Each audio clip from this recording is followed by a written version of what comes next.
What's going on, boaters? We just got in a fresh new trade, a 2007 Sea Ray 200 Sundeck. This boat is in really good condition still. Let's check out a few features.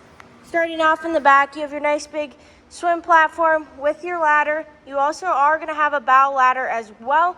Coming into the boat, you have a transom walk-through, and then you can close it off once you're underway. You have a bench back here, co-captain's adjustable backrest, so you can be facing forward. Or if you want to lay out, just lay it back down.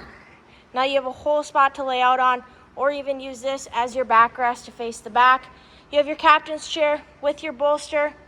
You have a block-off door for when you're going across the lake at night. You can stay nice and warm right behind the windshield. And then coming into the bow, you have a nice spacious bow.